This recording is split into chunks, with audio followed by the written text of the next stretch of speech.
Mr. Rajiv Karwal, the ladies and gentlemen present here in this hall today. I must thank Milagro and Rajiv particularly for giving me this opportunity to be amongst with you today in the morning to share my thoughts and talk about the miracle that is MSME. Because the topic which he has given me, I would have preferred some other topic maybe, but the topic was given to me, that how the hidden jewels of India became the visible powerhouse of the Indian economy. So I don't have much choice about the topic. But maybe the topic could have also read, how did the Indian SMEs survive the slowdown when they had no right or logic to survive?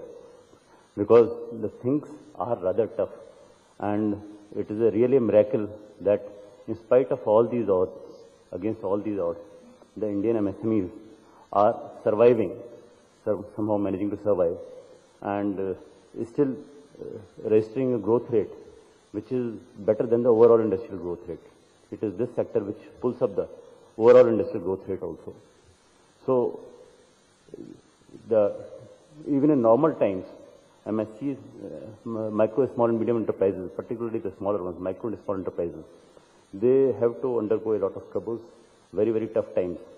And when the things get really tough, like one of the worst ever recession in the West and economic slowdown in India, definitely a big slowdown, how did this survive?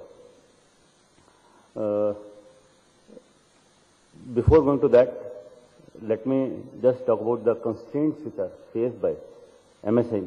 Even in normal times, things actually became much worse during this crisis. But even in normal times, they do face a lot of problems. Let us talk about the credit first. First of all, it is not available at all easily.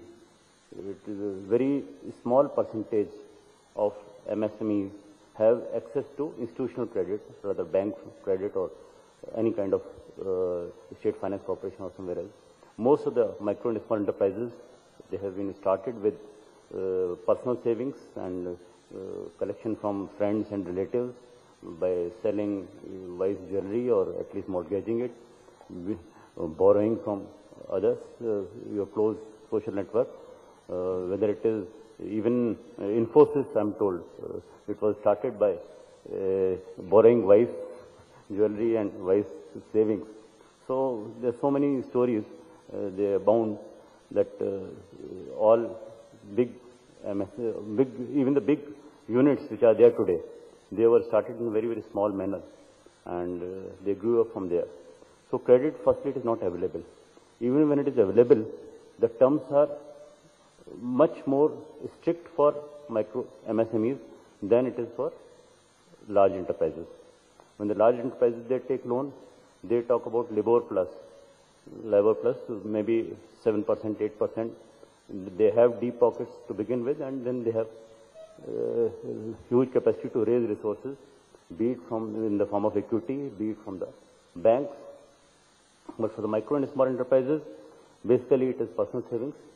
They can't float issues because most of them are not in the company mode to begin with. They are either proprietorship or partnership. So they can't issue shares, they can't raise equity in the form of risk capital, and most of the banks don't entertain them also. The government has schemes, various schemes, I will come to that, for tackling most of these problems. Success rate varies from issue to issue, from point to point, but there is definitely scope for improvement. In fact, when it comes to lending to SMEs, India, whether be it India or be it US, they are on the same wavelength, same. President Obama is saying the same thing what our economist, Prime Minister Dr. Manmohan Singh is saying. Lend more to SMEs. President Obama is also saying that if we have to get out of the recession, lend more to SMEs. Our Honorable Prime Minister, when he gave the awards to all the better performing units at the National Award Ceremony function, there also he repeated the same thing. He said the same thing, that banks should come forward to provide more loan, more lending to micro and small enterprises.